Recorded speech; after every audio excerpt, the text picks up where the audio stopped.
ngeke ngakhuluma ngelinye ibandla kwabanye abantu ebengikhuluma nabo. Leli bandla liphethwe nalo laqala ngendlela ecishe ifane nalolu hambo lwakini ePhakamisa. Baqala nje lungana ke kini.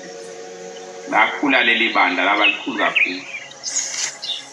Kodwa la ngafuna ukuncika emabandleni abelungu nama-Arab namangisi nabamhlophe nje namaNdiya cha. Bathatha inqubo kuphela kodwa baba ibandla labantu abamnyama kuphela umlungu bangamvumela angangena khona.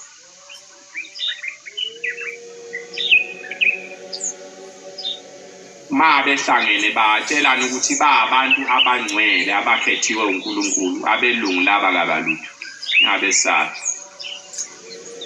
Wabaqoqa lo muntu wabafundisa ukusebenza, wabayekisa ugwayi, wabayekisa ingulube, wabayekisa utshwala, wabafaka ey'koleni.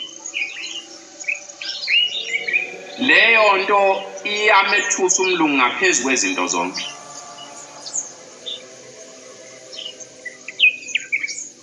Uma uphethe isibhamu akanandaba naso. Kodwa abantu abamnyama abahlangene abathandanayo yinto ebethusayo kakhulu le. Angiphathi ke make kwathiwa bahlala phansi kulokho kuthandana kwabo benza izinto ngokuyimela.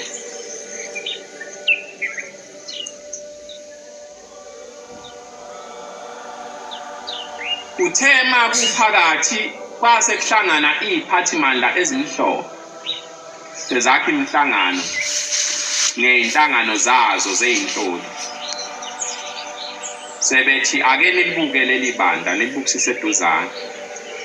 Le ndlela elihamba ngayo ngathi ayithandeki kahle.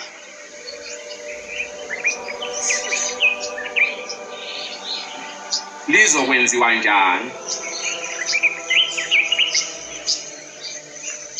Kuphakathi kwezinto ezimbili, phakathi kokuthi lihlakazwe ukuze lamandla asebenawo laba bantu aphazamiseke inziwe bebuthakathaka.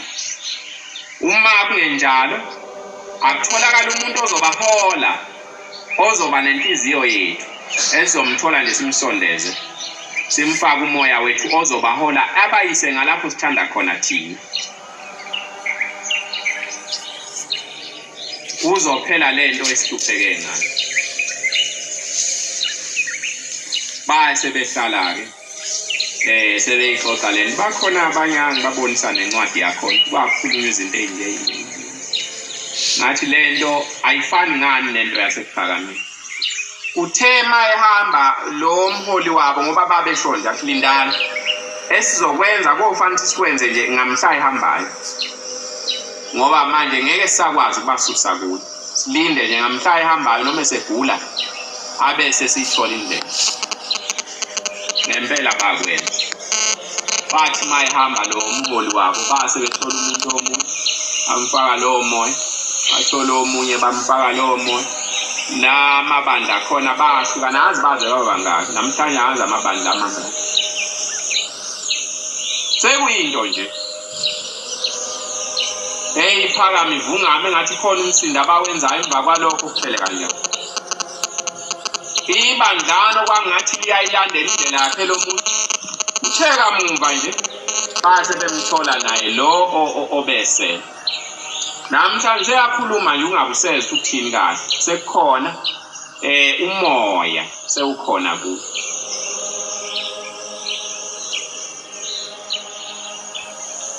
Sekukhona umoya usewukhona ku. Bathi mayihamba lo mholi wabo uqala base behlukana wathi umuntu akashongo njalo omunye wathi akashongo njalo kwakuhlakazekwa njalo. Base beyinto enkulu nezikole nemisebenzi ababeyiphathele yona inyuvesi yabe isekhona nami. Abantwana babo bangena esikoleni bebancane baze beyoqeda impela umsebenzi. Dokotela yini, umeli. Kodwa babachitha namhlanje sebeyinto nje. izwi lonkosikazi owathi uthunyiwe ubona isibonakaliso wabona umuntu ethi woza ngikubonise ngifuna ukukuthuma ephakameni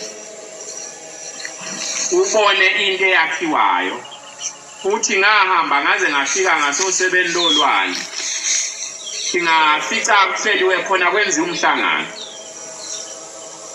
khulunywa ukuthi kuzokwenziwa njani ngoshembe lento niyayibona ukuthi iyadlondlobala na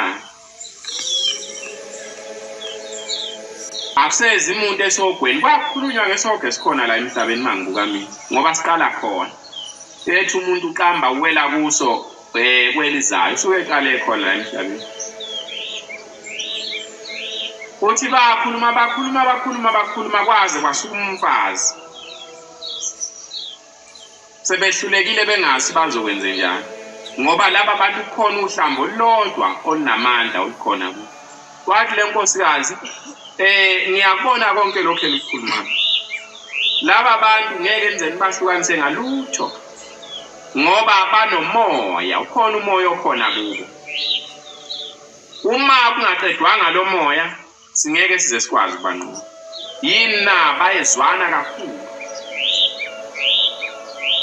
bayathandana kakhulu uma abantu bethandana bayahloniphana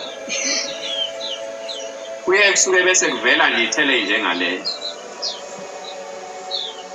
ngeke omunye yenze into embi komunye ngeke umhlebe omunye komunye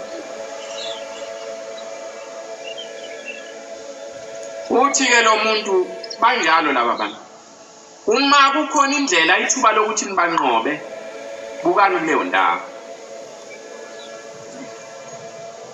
thumelana umoya othile wamabhungane uzobenza ukuthi baphambane axokozele bangazwani bodwa nalo shembe bamphendukele bathi mayese phakamile lo nkosikazi wakhuluma lo wayesephakama lo inkosi yabo kade sukutholile iso lento eyayibonwa ilo nkosikazi yinto eyayenzeka lapha emhlabeni enyameni wayeyibona enemoyeni kodwa zikhona indawo ngalezo nsuku lapho kwakuhlangene khona abantu abanihambela ngaphambili bathi izokwenziwa njani lento